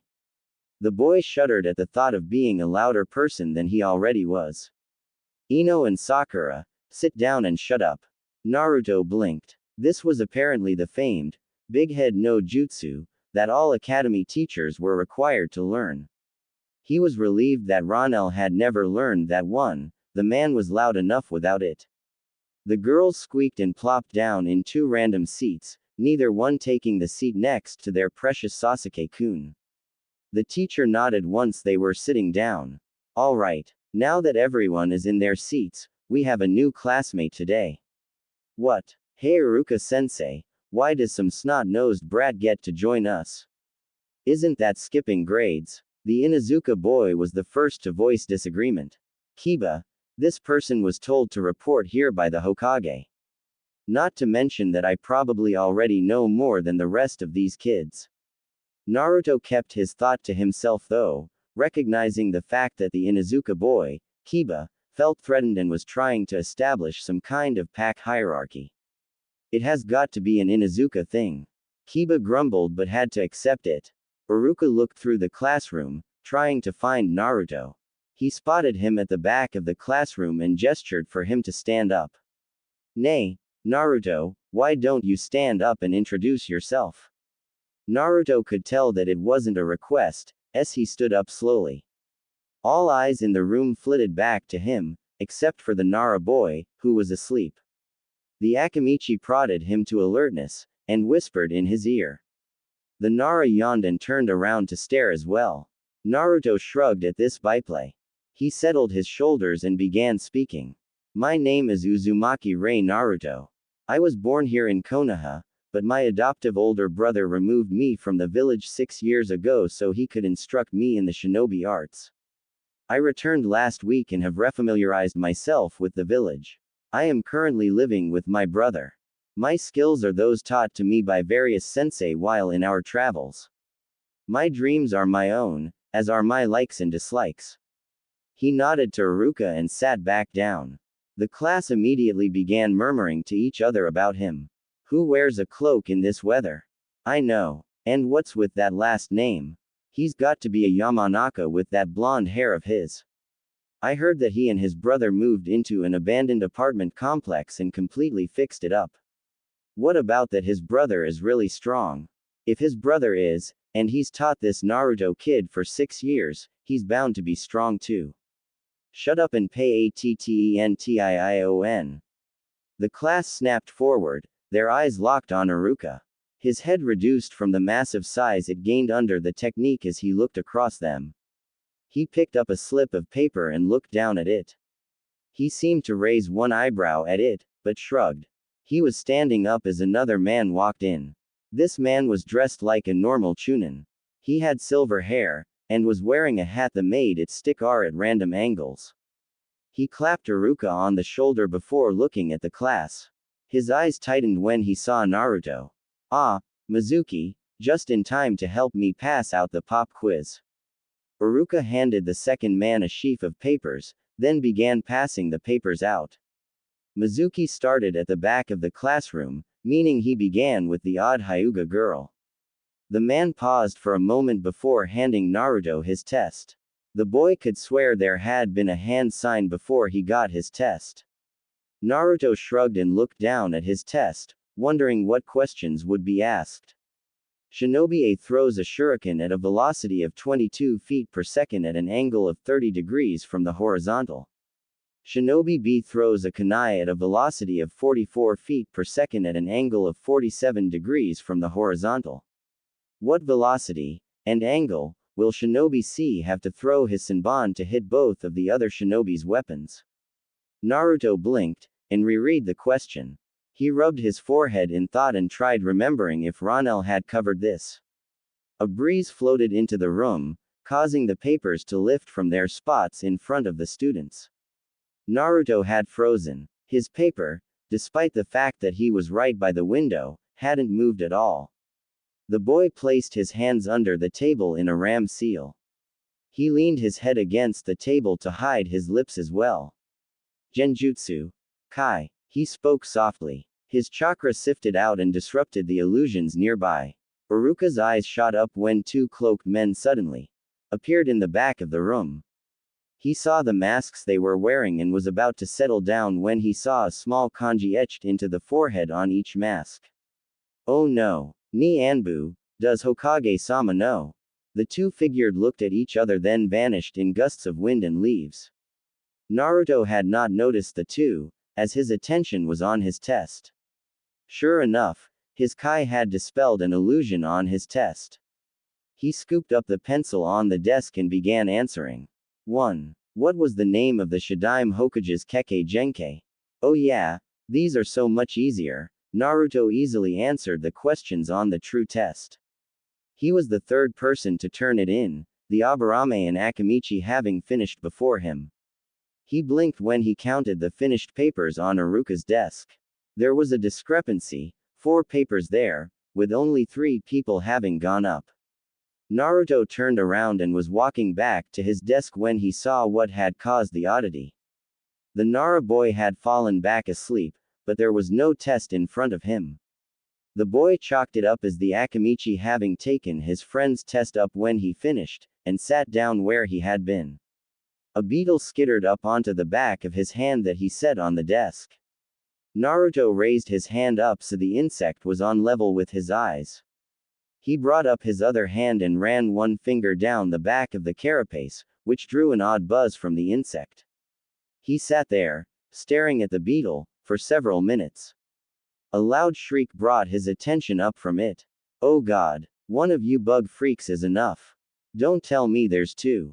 Naruto lifted his head and saw the pinkett from earlier staring at him with disgust evident on her face. The boy decided it was time to speak again. Would you be quiet? This is a kikaicho, a special insect. Really Pinky, if you are going to insult insects, be sure to not insult one of the more prominent clans in your village. His tone was bored. Inside, his mental checklist ticked her off as a potential friend. Reacting like that to a beetle meant she would probably take his status badly. He stood up, raising one eyebrow when he saw they were the focus of the classroom. At the front, Iruka seemed content to let him handle it, going so far as to lay a restraining hand on Mizuki, who seemed about to say something. Naruto walked over to the Aburame boy and laid the hand with the kikaicho on it on the boy's shoulder. The insect seemed to bow to him before skittering back onto the Aburame, disappearing under the boy's coat collar. You can call me Naruto. Likewise, I am Shino. Naruto sat down next to Shino, then looked back. The pink-haired girl, Sakura, seemed to be in a state of shock. He rolled his eyes and sent a small gust of wind at her, causing her to stumble back and fall onto her desk. Iruka had watched silently through the situation, and looked to be pleased with the outcome. His teaching partner, Mizuki, had the trademarks of someone reigning in anger, something that confused Naruto. The boy sat back in his new seat and decided to be wary where the silver-haired Chunin was concerned. The rest of the class returned to taking their test. Naruto and Shino began a quiet discussion about insects of various kinds, the Jinchuruki quite pleased to find someone who shared a similar interest. The Aburame seemed slightly happier as well, judging from the strange vibrations that came from occasionally, which Naruto interpreted to be laughter. With Ronel. Ronel was standing in front of the Hokage, his claymore now sheathed on his back. The old man was tapping tobacco into his pipe, taking his time. The younger man kept his patience, staring straight ahead at a spot above the Sandame's head. Finally, the man looked up at the wandering shinobi. Ray-kun, I wish to ask you something. The older man spoke slowly, mixing formality with familiarity. Ronel's eyes dropped to the leaders, indicating interest. Would you give up your wandering nin status, and join Konoha? The younger man's eyes rose, staring into the distance. His expression seemed troubled. Hokage-sama, you know I was a shinobi of a village before, correct? What you don't know is, that I didn't part amicably with them. No, I am not a Nukenin. I say I did not part amicably because, Ronel trailed off, lost in the past. Sarutobi waited patiently, feeling that if he did, he would get the rest of the story. Because, there was no one to part with. The rest of my village was destroyed. I am the only survivor. Even the civilians were killed, Hokage, right down to infants in their cradles. I have not joined another village out of a fear that if I did, my history would repeat itself. Sarutobi stood up and set his pipe down on the mantel, then walked back to his desk. Rather than sit down, the older shinobi slammed his palms onto the desk. Ray-kun, you do not only have yourself to worry about now. Naruto-kun is looking up to you, for guidance. When he becomes a shinobi in truth, I would rather not have his role model be a wanderer. And I severely doubt that whatever annihilated your village could do the same to Konoha. He sank down into his desk, steepling his fingers as he regarded the young man in front of him. Ronel sighed and looked up at the ceiling. His gaze dropped slowly to Sarutobi's visage. Sandame-sama, I will agree, if you tell me what you know of a Jashin cult. It was one of their members who wiped out my village. The Hokage's eyes narrowed. I know nothing good, I'm afraid. Jashin is a bloodthirsty demigod, one who delights in carnage and discord. The more trusted of his followers gain a twisted kind of immortality. He sat back in his chair, staring at Ronel as he spoke. The young man's eyes had tightened when Hiruzen said that Jashin delighted in carnage, his mind flitting back to his village when he returned from his mission. He drew out his claymore and sat down, laying the blade across his knees. The longsword settled in the gap between the seat back and the cushion as he stared back at Sarutobi. Finally he sighed and nodded. I'll join, but only because I don't want Naruto to grow up like me. The Wanderer's life was fine for me, but Naruto, he needs people around him, people he can grow to be friends with. Besides, he grinned, Naruto still wants to take your place and be the strongest ninja in Konoha. The Hokage grunted. The man in front of him was evading saying something, but he wasn't the leader of his village for nothing. He decided not to push Ronel for now. Besides, he just agreed to be a Konoha nin. I'll have a lot more time to talk to him. The old man stood up and walked to a cabinet and pulled out a metal plate on a blue band, and a tan vest. It is my pleasure to induct you into the ranks of Konoha's ninja forces, Ray Ronel. On my authority as the Sandame Hokage, I instate you as a Chunin shinobi. He handed the pair of items to Ronel, then sat back down at his desk. He watched as the younger shinobi traced the design of the leaf symbol with the tip of one finger. Ronel stared at the design for a long minute, then sighed. He pulled the band up to his neck and tied it on tightly. He stood up and laid the harness and swords on the chair and pulled on the vest. It was a little snug, but the tan matched in with his brown shaded outfit. The harness and weapons went back on, then the trench coat swept up into place. The new Chunin bowed to the cage. If that is all, at a nod, Ronel began walking to the door. When he was at the doorframe, he paused, his hand resting on wood. Sarutobi-sama, If you get any information on the shinobi of the hidden hot springs village known as Hidan, please tell me. Sarutobi tilted his head slightly, then nodded again. Ronel bowed again and strode out through the door. I need dango after that. Wonder where I can find some in this village. With Naruto, Ronel would have been proud of his brother, student. Naruto had put up with the shrieking sounds from the Pinkett all day, though he really was contemplating slapping a silencing tag onto her mouth. Not even the blonde girl she had come in arguing with was as loud as she. He leaned over to his new friend. Nay, Shino-san, is her screeching normal? Hi Naruto-san. This is a daily occurrence. The boy responded with a controlled wince. The object of their discussion was currently screaming about how awesome her Sasuke-kun was. The Uchiha had just managed to nail 7 of the targets with kunai. The boy snorted and looked at Naruto. Beat that dobi. Naruto sighed at that. He had been termed the dobi because everyone else had attended the classes, while he hadn't. It would take him becoming Rookie of the Year to banish the nickname. And Naruto really wasn't that interested in showing off. But for some reason the black-eyed boy irritated him, so just once, he was going to put the boy down. Naruto stepped up to the line, then looked at the targets. There were 10 in all. The boy looked down at the ground, then judged the distance between himself and the targets. He turned around and walked several paces back, nearly doubling the distance to the targets. He reached into a pouch and pulled out several senbon. Eyebrows around him rose. Hey Iruka-sensei. He's trying to use a non-regulation weapon. The pink-haired banshee wailed, trying to discredit Naruto. Ever since he had put her down this morning, she had disliked him intensely. She nearly had a heart attack when Naruto snorted. Again Pinky, you are proving you aren't as smart as you put yourself to be. These are senbon, a favored weapon of hunter nin and medical ninja. Now shut up and watch. The boy tossed the senbon up into the air, which made everyone laugh. Hey Dobi, the targets are over there. Naruto ignored the jibe from the Uchiha. One hand rose to his shoulder, and his cloak spun back. His hand flashed down, whipping the staff out. It flickered back and forth among the falling senbon, then slid back into the sheath across Naruto's back as the cloak settled back in place. Only Iruka and Mizuki had been able to keep up with the rapid movements. Over at the targets, Mizuki blinked. The boy had moved far faster than the other academy students did, outdoing even Sasuke. What's more, there was a senbon set firmly in the bullseye ring on each target. Not necessarily in the exact center, but to have managed to hit the bullseye at all with rebound strikes was impressive.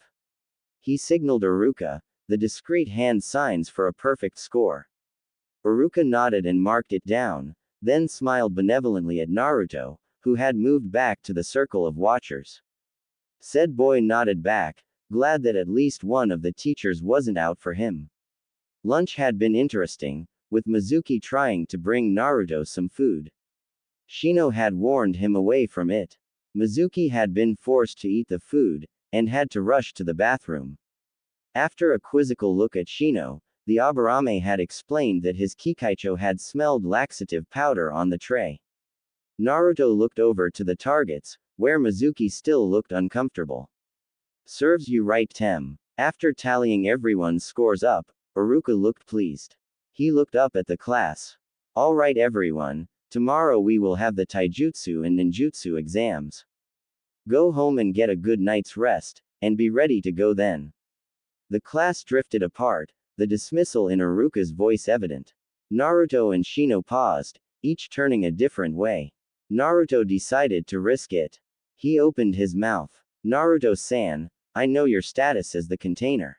And it makes no difference to me. Naruto was stunned into silence. He turned around, but Shino was gone. A silly grin rose to his face. He knows and yet he wants to be my friend. Awesome. The boy headed home, the smile never faltering. Naruto woke up when the sun slanted across his eyes. He sat up slowly and rubbed the back of his hand across his eyes, clearing the grit that had accumulated there in his slumber. He yawned widely and stretched luxuriously, feeling his vertebra pop back into place with a chain of pops. The boy swung his legs out from under the comforter and stretched them out in front of him parallel to the ground. Finally satisfied, he hopped out of bed, landing with a muffled thud on the carpeted floor. His feet sinking into the dense carpet, Naruto trudged over to his wardrobe and pulled it open. He stared blankly at the garments hanging inside of it, his mind still not fully functional. Slowly, one hand crept out and pulled down a navy blue shirt. He shrugged into it and got out a thin, short-sleeved white button-over shirt. After a minute of staring, he took out a pair of black slacks. After tucking the shirts into the slacks and belting on a thin black band, Naruto reached in and pulled out the harness for his pouches and staff. After settling the harness into place, out of the cabinet came a midnight black trench coat with white waves on the edges. He slung this over his shoulder, not putting it on yet. Naruto walked over to the weapons cabinet and began pulling out his weapons scrolls, and a staff. This staff was a little bigger than Naruto was, and seemed to shine silver. At each end was a heavy black band of iron. The boy gripped it tightly, and remembered what he had forgotten to put on. He walked back over to his clothing cabinet and pulled out a set of fingerless gloves with small rubber pads on the inside. The cloth of the gloves was white, with black bands of metal on the outside as protection. He slipped the gloves on and grinned when he picked up the metal-coated staff, pleased with the fact that it no longer slid in his hands. The act of testing out his staff had woken the boy up slightly, but it was evident that he wasn't fully awake when his foot caught on a stair and he flipped end over end downwards. His fall was cut short when a hand snagged the back of his shirts and jerked him to a halt. He looked around slowly and gulped. No, she shouldn't be up this early. Well, brat, it's your big day, and you can't even walk straight. Getting all excited about being teamed up with some hot little girl. Anko Nichan, he gasped her name, twisting in her grip. She was cutting off his air flow, and his face was turning blue. Anko-chan, let him go, you're choking him. She blushed slightly and let Naruto go. His fall was promptly resumed as Anko had been holding him off the ground. There was a thud, and Naruto was staring at a blue-clad shoulder. Now Anko-chan, you know that there are no hot girls in Naruto's grade. Well, except maybe that brunette Hyuga girl, but she sees our Naru-kun as a brother. Thanks Aniki. Naruto grinned up at his adopted older brother. The older male snorted and rapped Naruto on the head. Seriously, I know I trained you well enough for you to keep a hold on your weapon. Naruto blinked and looked at Ronel's forehead. There was a bruise there. Ronel jerked his head backwards over one shoulder, and Naruto looked. There on the floor was the staff. The boy thought back, and realized he had let go when he tripped. He rubbed the back of his head sheepishly. There was laughter behind Naruto. And I thought you were good enough to dodge it, Ronel. The shinobi looked over his little brother's head and stuck his tongue out at Anko. Her left hand flashed out lightning fast, the fingers snipping closed just in front of Ronel's lips. He had twitched his tongue back into his mouth the moment Anko had moved. Between the two of them, Naruto squeaked. Guys, let me go before you start flirting. Two fists crashed into the top of his head, sending him down to the floor. He rolled forward through Ronel's legs, snatching up his staff. The boy stood up slowly, using the staff to pull himself upright. He looked at the two ninja and gulped. The two were advancing slowly on him, their eyes flashing dangerously.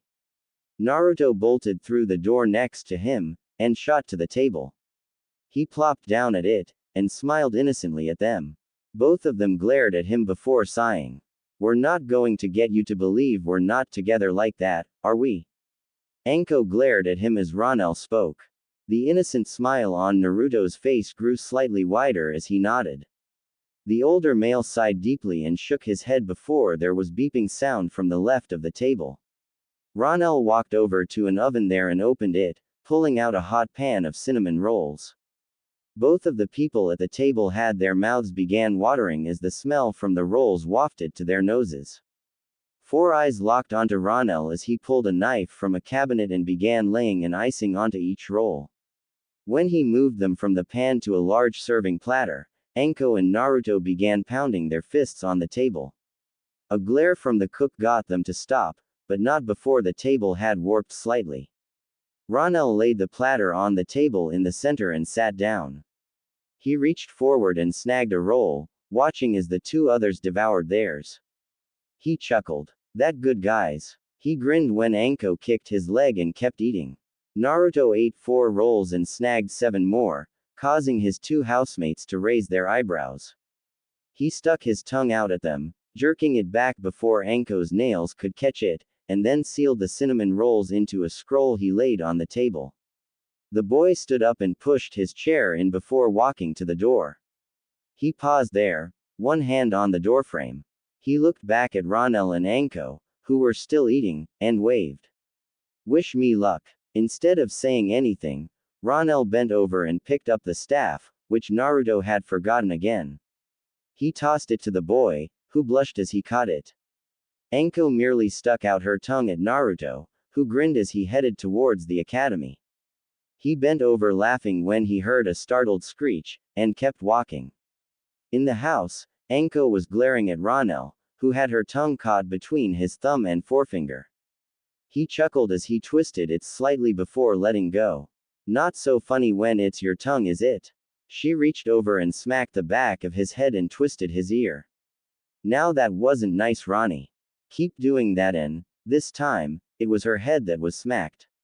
She pouted at him as he shook a finger in front of her face. Behave, Anko-chan. Well, let's go find out what the old man has for us today. The woman scowled and the pout grew larger until Ronel tapped it with one finger. She sighed and stood up, then went to get ready. Ronel got up and walked over to a counter and picked up a pot that had been brewing on the stove top. He set the pot down on the counter and got out 2 bottles, pouring the contents of the pot into the bottles. He closed the thermoses and set the empty pot into the sink. He leaned back against the counter and rubbed his eyes tiredly. He looked around the kitchen before walking up the stairs himself to get ready. Naruto. Naruto strode into the classroom early as usual. He went back and sat down near the end of the room at what had become his seat in the past year. The would-be genin stared at the ceiling as he tilted his chair back. It's been almost a full year since I first came to this class, and I've made 5 friends. He chuckled and shook his head as he leaned the staff against the wall.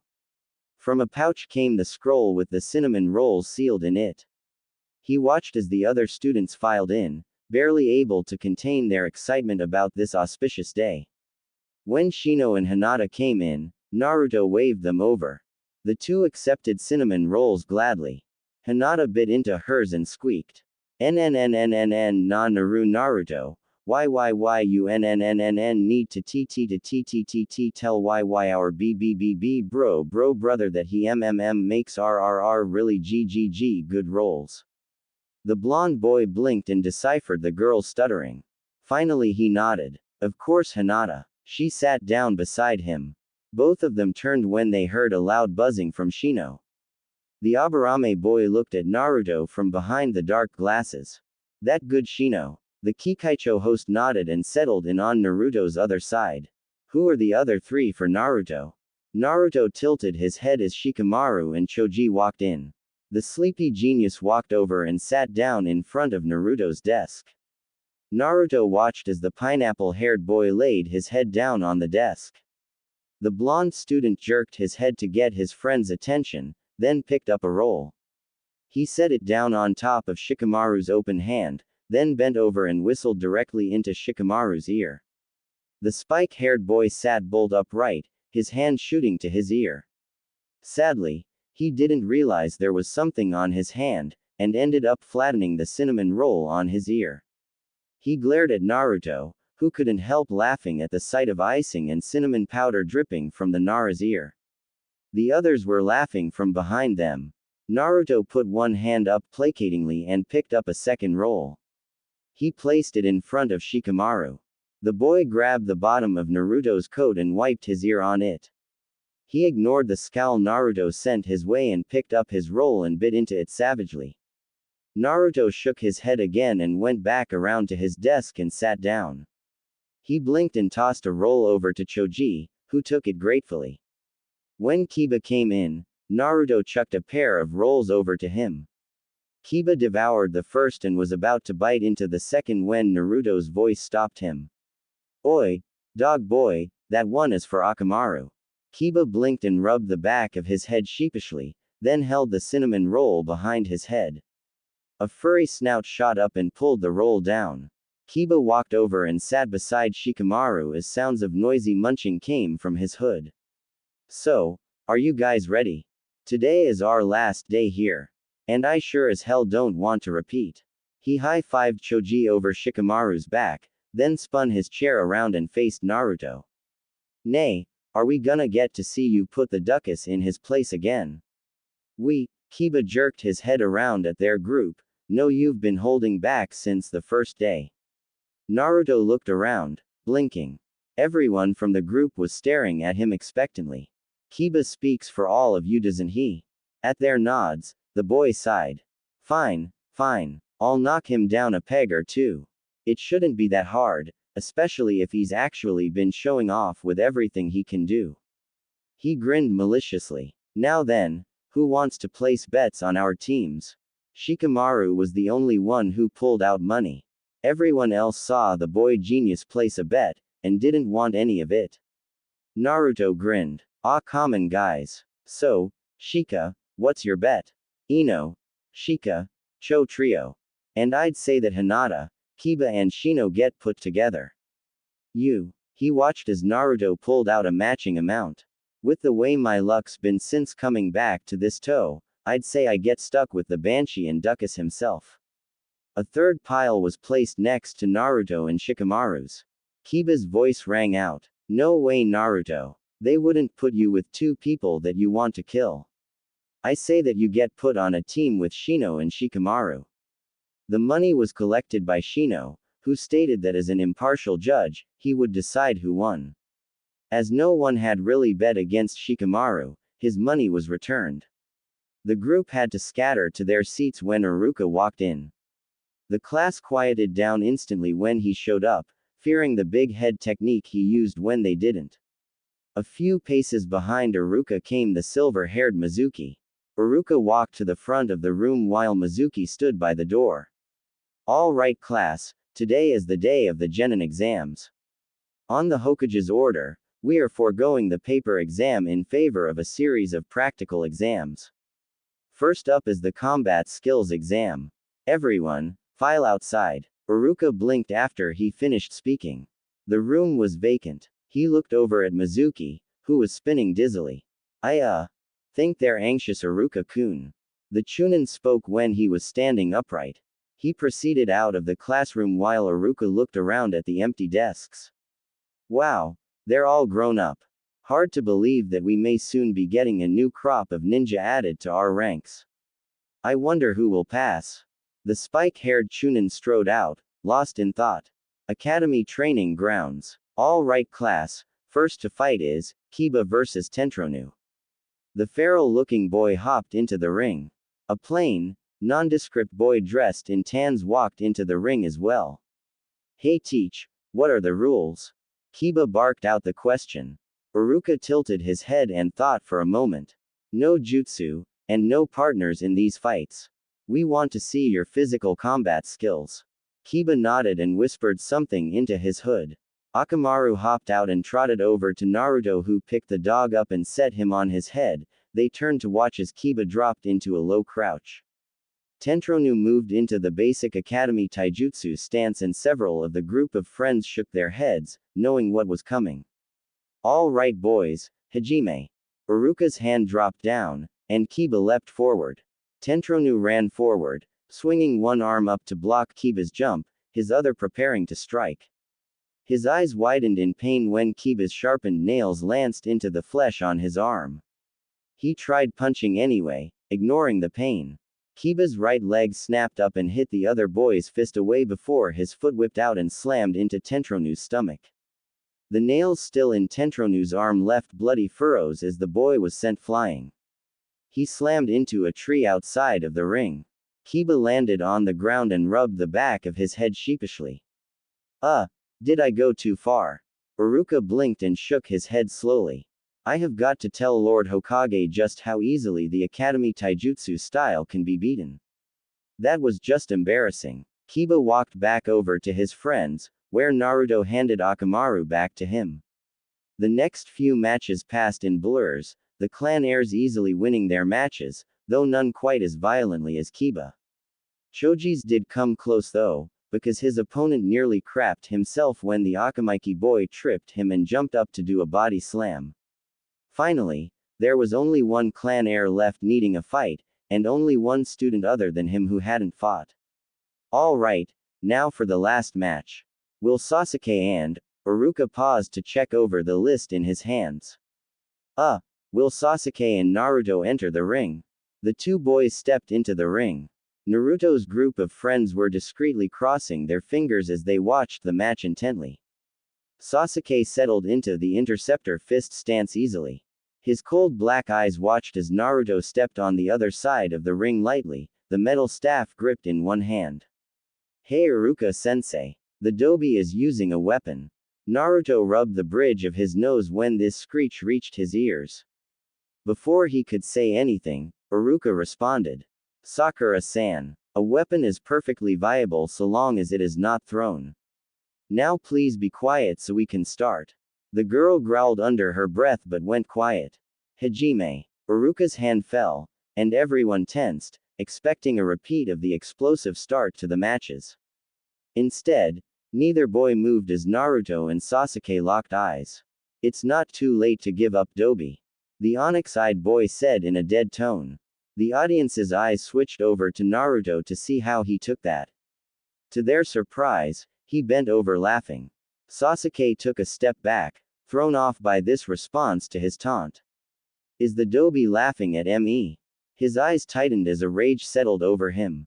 He dashed forward, aiming to stop just outside of Naruto's range and make him overextend to try hitting him.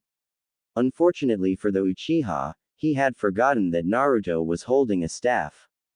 The metal lunged forward and thumped into his chest, knocking him back several paces.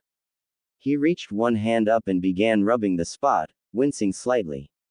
All through this, Naruto had not stopped laughing. As Sasuke was recovering, the blonde-haired boy finally got his laughter under control. You're right, Duckus. It isn't too late for you to give up. Naruto straightened up and slid his trench coat off. He tossed it over to Hinata who caught it easily. The boy looked over at Sasuke as he began spinning his staff end over end. He watched as Sasuke's eyes trailed after one end of the staff, the black orbs locked onto the glint of metal. Suddenly Naruto lashed the staff against the ground, causing Sasuke to leap back. The metal was driven into the ground by almost half its length. Naruto stepped up onto it and stared down at Sasuke. This is how far above you I am, Sasuke. Normally I wouldn't make a big deal about it, but his eyes flickered over to his friends and he shrugged. Someone asked that I make an exception. The Uchiha snarled and dashed forward, his hands lancing in to strike Naruto's legs. The blonde-haired boy flipped over Sasuke and landed behind him, their backs almost touching. He spun around and hooked one leg around the Uchiha's and pushed against his other side. Sasuke spun around Naruto's leg and thudded into the dirt. He came up and spat a wad of dirt and saliva out and growled at Naruto, who merely one eyebrow. Show me what you got, Uchiha. Hey, Iruka-sensei, can the Uchiha and I go all out and have you grade us on our other categories from this fight? The two boys looked over at Iruka, who nodded. Naruto turned back to look at Sasuke only to be met by a fireball racing towards him. Reacting quickly, Naruto dropped to the ground. He wasn't quick enough to avoid the flame entirely as his shirt was burnt away and he suffered mild burns on his chest. The blonde fighter flipped over and pushed off the ground, his leg flying up to intercept Sasuke's fist. The hand connected with the heel of Naruto's foot and a loud crack echoed through the area. Naruto jumped to his feet and winced. He's not too bad. If he wasn't half out of his mind from my taunting, this would be a lot more difficult. It doesn't help that he's fire-natured. Maybe I should have listened to Ron L. Neeson and tried to break my elementalist habit. He bounced on his feet, testing out what the impact had done. A slight sprain. Not too serious, but I'm going to be hampered by that. All right, time to kick it up a notch. Sasuke blinked when Naruto's hand lashed out and grabbed the staff to his left. He braced himself for his opponent to use it, and tilted his head confusedly when Naruto tossed it out of the ring. He was about to open his mouth to ridicule the other when Naruto opened a small black scroll and nipped his thumb, swiping the bloody pad across the seal. Naruto caught the weapon that emerged from it and grinned. Sorry Duckus, but my staff is a bit too unwieldy to use for my jutsu. Sasuke grimaced at what that meant before sliding his hand around to a pouch on his hip. He pulled out a trio of shuriken and flashed through a series of hand seals. Kaiden. Hosenka no Jutsu. He spat a trio of small fireballs from his mouth, flinging the shuriken directly behind each one. On Naruto's side, he flashed through his own series of hand seals. He had to grin when he heard Sasuke speak. Faye, some genius, hasn't even figured out that shouting the name of his tech is really a genin move. Let's see how he likes this. Fuden. Kameidachi no Jutsu. Naruto lashed his weapon down, the blade-like form of the wood unleashing a trail of wind. The wind attack negated the equal-ranked fire attack, something that caused Iruka and Mizuki's eyes to widen. Naruto had to react quickly to deflect the shuriken that had been hidden behind the flames.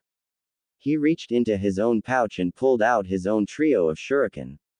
Not bad, didn't expect the shuriken. Should have though. Alright, my turn to mess with my weapons. Fuden. Yadama Furusugeo. Naruto threw the weapons as a group, and watched as Sasuke dodged them.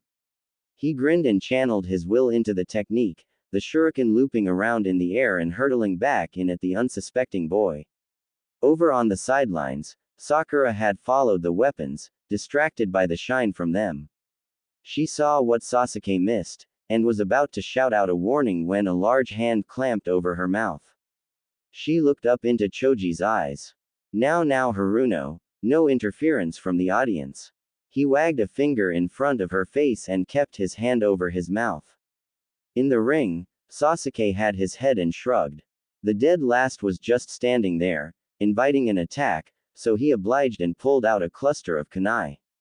Naruto formed a pair of hand seals then went back to staring vacantly. Kage Bunshin no Jutsu, Kawarimi no Jutsu. He shimmered for a moment before steadying, which caused the Uchiha to blink as he threw the kunai, to which he chuckled when Naruto kicked a stone at him. Then the shuriken hit. He screamed out as the metal prongs bit into his flesh, one in his shoulder, the other two thudding into his lower back. He collapsed to the ground and was about to struggle up when he felt something press against his temple. Slam. You're dead. He looked up and saw Naruto standing there. What? How? We saw you get hit by those kunai. Naruto looked up at Ino and snorted. What you all saw get hit was a Kage Bunshin. I had Kawaramide with it and hinged into the stone the clone kicked at Duckus here. Face it, your precious Uchiha lost. Iruka nodded. He lost, but you both pass your exams with flying colors. Naruto, how did that wind jutsu cancel out Sasuke's fire jutsu? Naruto beamed. Because Duckus weakened it. The Hosenka is, in essence, the Gokakyu jutsu split apart. The Gokakyu would have swallowed my wind sickle, but since each fireball was actually a third as strong as the wind technique, mine won. Naruto slid the truncheon back into the seal scroll and offered a hand to the Uchiha to help him up. He sighed when Sasuke slapped his hand away and struggled to his feet feebly. The blonde-haired boy slid behind the other and pulled his shuriken out of the Uchiha's back before sealing them into a separate scroll. Need to clean those before I put them back with the others. He walked over to his friends and looked at them. Well, Kiba slapped him on the back and grinned. Way to go, man. That's what I'm talking about. Similar compliments came from the others, with a stuttering Hinata handing Naruto back his coat. The other tests passed by in a daze for the blondie, his mind noting only when one of his friends was passing a test. The class was taken back inside as the teachers went to grade. Mizuki took the second half of the group to grade with Iruka taking the first half. In the grading room, Mizuki chuckled darkly when he figured out how he could get his scheme to work. On the front of Naruto's paper, he wrote, "Fail," in heavy kanji. Underneath it, he wrote a message to Naruto requesting the boy to speak with him after class. He exited the room at the same time Iruka emerged from his, the two Chunin nodding to each other. The teachers passed out the papers quickly, then dismissed the class. Naruto had flipped his paper over after receiving it, and waved his friends out before him. He waited patiently, ignoring Iruka's confused look. When Mizuki left, Naruto followed the silver-haired Chunin out. The man motioned for Naruto to enter an empty classroom. "You're probably wondering why you failed, right? Well, it's because you can't manage to make a bunshin. I know it seems harsh, but you can't pass this test with a kage bunshin." The man patted the boy on the shoulder sympathetically. Naruto sighed. "Well, there's always next year, I guess. Maybe I can make a bunshin by then." He started to leave when Mizuki's voice made him pause. "Now Naruto-kun, I said you couldn't pass this test. There is an alternative though." Naruto whipped around, a pleading expression settling onto his face. Mizuki chuckled in his mind at the gullibility of the boy. "I can have him get the scroll, then burn him. I'll say the scroll burned when he did. I'll have the scroll like Master wants, and I'll be the hero of the town." He explained the test to Naruto, who nodded eagerly and agreed. When the silver-haired man left, Naruto slapped his palm to his face. "Does Mizuki think I am that stupid? The only scroll the old man would keep in his office is the forbidden scroll of sealing. I'd better let Gigi know there's a traitor. Maybe Aniki and Anko Nichan have an idea." He headed back towards his house swiftly. The apartment complex. Naruto pushed open the door and called out, "Aniki, Nichan, anyone home?" He grinned in relief when he heard singing coming from upstairs. Aniki must be cleaning again. He hurried up the stairs to Ronel's floor. Aniki, I need to talk to you, and it's really important." Ronel tilted one eye down to Naruto, then dropped to the floor. He laid the cleaning rag in his hand on a table and leaned against the wall. "What's up, kiddo?" Speaking quickly, Naruto told Ronel what Mizuki had asked him to do. The shinobi leaned against the wall and tapped his chin. "Here's what we'll do, Naruto-kun. We'll tell the Hokage, and request permission to set a trap." "Sound good?" Naruto smiled and nodded happily. Ronel laid one hand on the boy's shoulder and the two vanished in a swirl of winds. Later that day, Shinobi and Kunoichi, your task is to hunt down Uzumaki Naruto. He has stolen the forbidden scroll of sealing. I need not warn you of the danger that he tampers with the seal on him, and accidentally releases the Kyuubi no Kitsune. Go. The ninja vanished, hunting for the boy. Iruka had hung back, seeing Ronel near the Hokage. "Ronel-san, can you tell me what's going on? People should know better than to try tricking a fox, that's all I'll say." Ronel chuckled then leapt away. Iruka watched him go, confused. His little brother just stole one of the most important scrolls in our village, and he isn't freaking out. Something is going on here. I've got to find Naruto. The man shook his head and took off, searching for the boy. Woods outside Konoha. Naruto slumped against a tree, panting. I finally got it down. Wonder who is going to find me first. Rather, after the Anbu up in that tree, I mean. He chuckled, wondering if Mizuki had fallen for the deception. When there was a rustle behind Naruto, he guessed that Mizuki had. So, when he turned around and saw Mizuki, he blinked in shock. Wrong, sensei. Oh. Naruto. Why did you steal the forbidden scroll? The boy though fast. Forbidden scroll. But Iruka-sensei, Mizuki-sensei told me where to this was when he told me the secondary mission. Mizuki. Why would Mizuki tell Naruto about the mission? Naruto, what Ms. Ah, there you are, Naruto. Now complete your mission and hand over the scroll you have in your hands. Crap, Iruka's here. Screw it, I'll burn him and say the demon killed him. Hehehehe. Naruto. There isn't a secondary mission. Naruto turned back and forth between the two, adopting a confused look. I'm sorry to deceive you, Iruka-sensei, but we have to get the traitor, and I want to show him my move.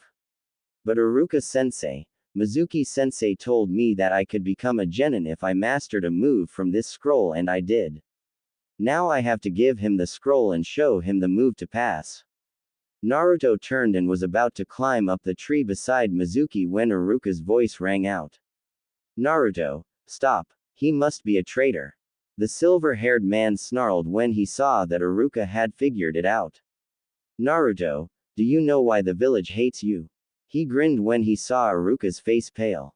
The man ran up the tree, only to have a Fuma shuriken slam into his gut. Mizuki dropped his arm to his side as Iruka coughed up blood. He missed the shadow that passed over Naruto's face, and the hand seals the boy made.